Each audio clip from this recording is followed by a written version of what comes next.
민주당 지금 18일 날, 7월 18일 날 아마 예비 후보, 그 후보 등록이 예. 끝날 건데, 그리고 이제 컷오프이 되죠. 예. 컷오프이 당대표는 3명이라고 그러더라고요. 네. 거기에서 그 중앙위원회 플러스 70이고 30%가 여론조사로 그 확정됐죠. 예. 그때 이제 우리가 최근에 못 봤던 연판장이라는 게 등장했어요. 예.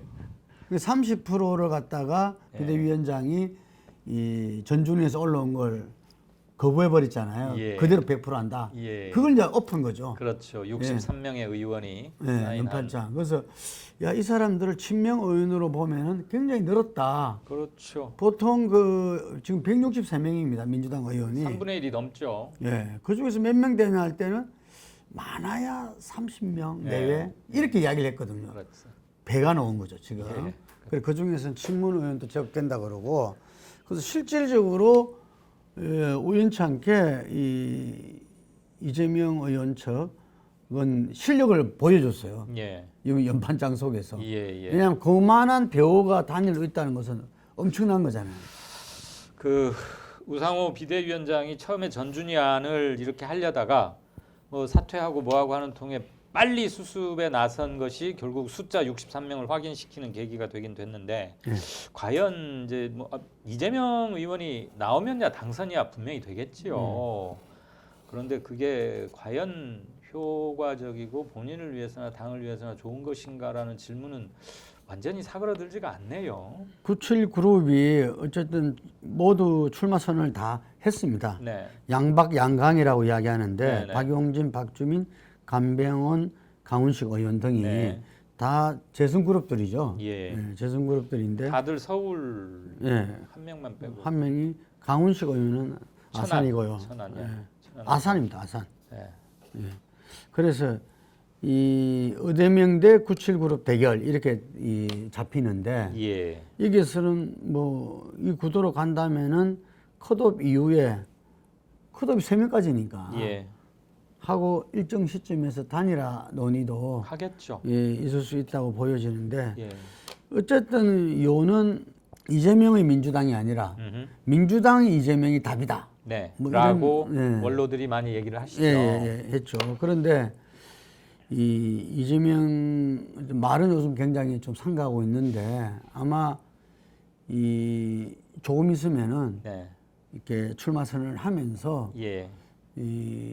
당 혁신에 대한 어떤 비전과 이걸 밝힐 텐데 민주당의 이재명으로 돌아갈 가능성은 저는 높아 보이지는 않는다고 봅니다. 자신의 아이덴티티하고 직결되는 문제고 그리고 지금 뭐 얘기 좀 들으셨을 거로 짐작합니다만 8월 하순쯤에 대대적인 수사 뭐 이런 게 좀 있을 것 같다 이런 말들이 돌고 있어요. 뭐 찌라시 수준은 조금 넘는 것 같고요. 그랬을 때 그 타겟이 어디로 향하리라는 것을 짐작하기는 어려운 일은 아니고 그래서 이재명 의원으로서는 대표를 하나 안 하나 곤혹스러운 처지에 놓일 가능성이 대단히 높다면 의원직과 함께 당 대표직을 맡는 것이 본인에게는 더 디펜스 하는데 힘이 될 수도 있다라고 충분히 판단할 수도 있을 것 같습니다. 제가 볼 때는 그 분위기가 현재 제가 듣는 분위기로는 기소는 100%다. 사안이 워낙 여러 가지잖아요. 그래서 거기에서 이렇게 누가 보더라도 제의할 수 없는 것부터 기소를 한다. 근데 그 시점이 문제다. 그 지금 8월 말로 이야기한 게 8월 28일이 전당대회거든요. 민주당 전당대회. 그래서 직전에 한다, 직후에 한다, 뭐 이런 이야기들이 있어요. 직후에 하면 좀 범죄게만 만드는 거고. 그렇죠. 한데 이게서 그게 진짜로 예상되고 한다면은 당대표가 된 다음에라도 기소된다면은 기소는 기소되는 사안은 법적으로 그 투쟁을 하더라도 당을 위해서는 다들 이렇게 그 자리를 내놓는 게 지금까지 우리 정당사였어요. 그래 왔죠. 그런데 그게 제가 그렇게 할지 어떨지. 제가 이런 적이 합니다. 지금 이재명 불출마를 요구했던 이강재 의원 전 의원이 강원도지사에 당선됐다가 그 다음에 7개월 만에 이 직을 그때 그거는 뭐 판결에 의해서 그만둘 수밖에 없는. 근데 그 전에 이미 예고됐었어요. 그게 본인도 알고 있었고 강원도민도 알고 있었어요. 그럼에도 불구하고 왜 나왔냐? 그때 강원도민의 이 열망은 강원 대망론에 있었거든요. 정말 강원도 사람 또 정권 한번 잡아보자.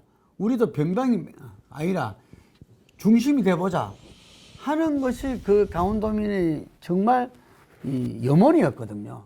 그래서 그 염원에 보답하기 위해서 본인이 정말 이거는 이 예측되고 예고되고 또 그래 되리라 보지만 그래도 그게 자기는 답해야 된다. 그 도민의 그 민심에 자기가 화답한 거죠. 이게. 예, 그랬는데 지금이 만약에 그때 같은 그거라면은 예를 들면은 그 말하자면 당심, 국민들이 민심에 화답하는 건가 당대표 나오는 것이 저는 이미 그 계양구 출마해서 이야기했잖아요. 당을 위해서 나올 수밖에 없다. 근데 지금 선거 끝나고 당에서 어떤 평가 보고서에도 그 정당 보고서에도 그렇고 예를 들면은 가장 큰 문제였던 그 이 송영길 후보의 서울시장 출마와 그 지역에 이재명 후보의 출마가 지방선거를 도움이 되지 않았다. 망치는 데는 예. 뭐 큰 역할을 했다. 예. 큰 페인이다. 예. 누구나 다 인정하잖아요. 그렇죠.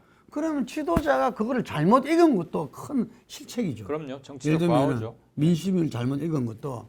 그런데 그런 것은 한 번으로 족하다는 거죠.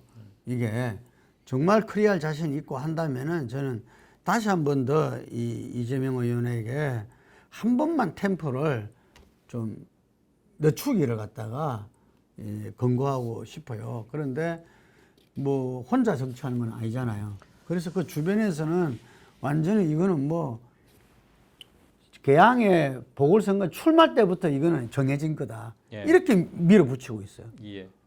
그리고 이해찬 전 당대표 같은 경우는 대안부재론이다. 지금 당을 지키고 맞설 수 있는 사람은 이재명 의원밖에 없다. 그야 뭐 보기에 따라 다른 것이고 정답을 내놓으면 그런 말이 나올 수밖에 없는 것이고 아무튼 민주당이 국민의힘이 저렇게 죽을 쓰고 대통령 인기가 폭락하는데도 민주당이 받아먹지 못하고 있다는 것에 주목해야 한다고 봅니다. 네, 정말 그 이번에 이 전당대회가 전당대회 전에 비대위가 뭐 혁신하고 쇄신하고 할 수는 없을 것 같아요. 그렇죠. 예, 그래서 전대 관리만 잘하는 게 사실 비대위 사실 그런 역할이고요. 거죠. 뭐 혁신과 전대가 두 가지를 했지만 혁신은 좀 상당히 하기 어려운 과제고 예. 다음 전당대회에서 선거를 통해서 또 선거 이후에 지도부 체제가 구축되면서 이제 민주당을 제가 볼 때는 뿌리채 지금 뒤흔들어야 된다고 봐요. 맞습니다. 이게 거의 창조적 파괴 수준으로 가서 새롭게 건설해야 된다. 이게 민주당의 깃발이 뭐고 민주당의 정체성이 뭐냐. 민주당이 목숨 걸고 지켜야 될 가치와 함께할 사람은 누구냐. 이런 부분에 대해서 정말 폭넓게 그리고 철저하게 그걸 하고 그게 답할 수 있는 사람 많이 다음 총선에 나와야 된다고 봐요. 그러려면은 정말 사심이 없어야 되고 예, 자기 모든 것을 던질 수 있어야 되고 자기들의 어떤 권력 투쟁으로서 당을 하는 분들이 지도부를 장악한다면 그 민주당 운명은 깝깝하다. 정말 이 국민들이 준 이 거대 의석 정말 이거 잊기 힘든 거잖아요. 전에 유종에 있을 때 빼놓고는 이거 가지고 뭔가 해야 된다는 거죠. 제대로 된 거를. 최대의 의석으로 최악의 성적을 낼 수도 있다. 그래서 저는 그 고 노회찬 의원이 자기가 한나라당을 가더라도 선거구제만 중대선거구제 바뀐다면은 자기는 뭐든지 다 하겠다라는 이야기를 했어요. 왜냐? 그것이 우리나라 정치 문화를 정치 변화를 갖다 실현할 수 있는 유일한 길이라고 보고 있는 거죠. 맞습니다. 또다시 공왈, 맹왈 하는 걸로 결론이 나는 것 같아서 조금 시청자분들이 허탈해 하실 수도 있겠습니다만 이것이 또 지금 이 시점의 현주소가 아닌가 싶기도 합니다. 네, 오늘 여기까지 하겠습니다. 감사합니다. 고맙습니다.